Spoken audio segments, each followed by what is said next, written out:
കായലും പുഴയും കുളവും ധാരാളമുള്ള നാടാണ് നമ്മുടെ കേരളം. ഓരോന്നിനും അതിൻ്റേതായ ചരിത്രവുമുണ്ട്.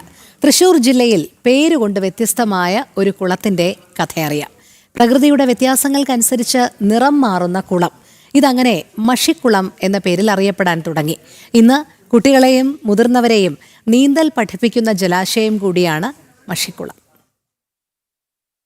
18-ാം നൂറ്റാണ്ടിന്റെ മധ്യത്തിൽ കൃഷിക്കും കുടിവെള്ള ആവശ്യങ്ങൾക്കും വേണ്ടി പൂർവികരുടെ നേതൃത്വത്തിൽ ഏകദേശം 1 ഏക്കർ വിസ്തൃതിയിൽ നിർമ്മിക്കപ്പെട്ടതാണ് മഷിക്കുളം. വർഷകാല വ്യത്യാസങ്ങൾക്കനുസരിച്ച് വെള്ളത്തിന്റെ നിറത്തിലുണ്ടാകുന്ന മാറ്റമാണ് പിന്നീട് മഷിക്കുളം എന്ന പേരിന് ആധാരമായത്. ആളൂർ കുഴിക്കാട്ടുശ്ശേരി ദേശത്തിന്റെ ചരിത്രവും പാരമ്പര്യവും ചേർന്നു നിൽക്കുന്ന ഒരു അമൂല്യ പൈതൃകമാണ് മഷിക്കുളം. കാലക്രമേണ കൃഷിയും അനുബന്ധ പ്രവർത്തനങ്ങളും കുറഞ്ഞതോടെ മഷിക്കുളം നീന്തൽ പരിശീലന കേന്ദ്രമായും മാറി. കഴിഞ്ഞ 1.5 പതിറ്റാണ്ടിലേറെയായി ഹരിലാൽ മൂത്തേടത്തിന്റെ നേതൃത്വത്തിൽ ഇവിടെ സൗജന്യ നീന്തൽ പരിശീലനം നടത്തുകയാണ്. സമൂഹത്തിലെ എല്ലാ വിഭാഗം ജനങ്ങൾക്കും ഇവിടെ നീന്തൽ പരിശീലനം നൽകുന്നു. ഏകദേശം 25 വർഷമായി നിലയില്ലാ വെള്ളത്തിൽ കുട്ടികൾക്കും മുതിർന്നവർക്കും ആത്മവിശ്വാസം വളർത്തുന്ന പ്രത്യേക പരിശീലന രീതിയാണ് തുടരുന്നത്.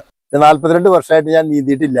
ജോലി സംബന്ധമായിട്ട് ഞാൻ രാജസ്ഥാനിലും ഉത്തർപ്രദേശിലൊക്കെ തന്നെ എനിക്ക് നീന്താൻ സാധിച്ചിട്ടില്ല. ഇത് കഴിഞ്ഞ മാസം ഞാൻ ഇവിടെ വന്ന് എന്റെ പേരക്കുട്ടിയെ കൊണ്ടുവന്ന് അവനെ 2 ദിവസം ട്യൂബിട്ട് നീന്തിച്ചു. അതിനുശേഷം ഞാൻ ഒരു ദിവസം ട്യൂബിട്ട് ഇറങ്ങി. അപ്പൊ എനിക്ക് തോന്നി ഇനി പ്രശ്നമൊന്നും ഇല്ലാന്ന്. പിന്നെ ഞാൻ ട്യൂബില്ലാതെ തന്നെ ഇറങ്ങാൻ തുടങ്ങി. അപ്പൊ ഞാൻ പിള്ളേരുടെ കൂടെ എപ്പോഴും ഇവിടെ ഉണ്ടാവാൻ വരുന്ന ദിവസം ഒരു 1-1.5 മണിക്കൂർ ഇവിടെ വെള്ളത്തിലായിരിക്കും. അതോടൊപ്പം തന്നെ അതിന് പിന്നെ ഏറ്റവും നല്ല ഒരു കാര്യം എന്ന് വെച്ച് കഴിഞ്ഞാൽ മാഷ് ഫ്രീ ആയിട്ട് ഈ ഒരു സംരംഭം ഏർപ്പെടുത്തി ഞാൻ മാഷോട് വളരെയധികം നന്ദിയുള്ളവരാണ്. പരിശീലനത്തിന്റെ ആദ്യ ദിവസങ്ങളിൽ ട്യൂബുകൾ ധരിപ്പിക്കുകയും പിന്നീട് ദിവസങ്ങൾ കടന്നു പോകുമ്പോൾ ട്യൂബിലെ വായു ക്രമേണ കുറച്ച് നീന്തൽ പഠിപ്പിക്കുകയും ചെയ്യുന്നു. 10 വയസ്സിന് മുകളിലുള്ള കുട്ടികളെ നേരിട്ട് വെള്ളത്തിലേക്ക് ചാടിച്ച് ആത്മധൈര്യവും ആത്മവിശ്വാസവും വളർത്തുന്ന രീതിയിലും പരിശീലനം നൽകുന്നു. നീന്തൽ പഠിക്കാൻ കുട്ടികളും മുതിർന്നവരും ഉൾപ്പെടെ നിരവധി പേരാണ് ഇവിടെ എത്തുന്നത്. കടുത്ത വേനലിലും നിറഞ്ഞു കവിഞ്ഞായിരിക്കും മഷിക്കുളം കാണപ്പെടാറുള്ളത്. ജനം, തൃശ്ശൂർ.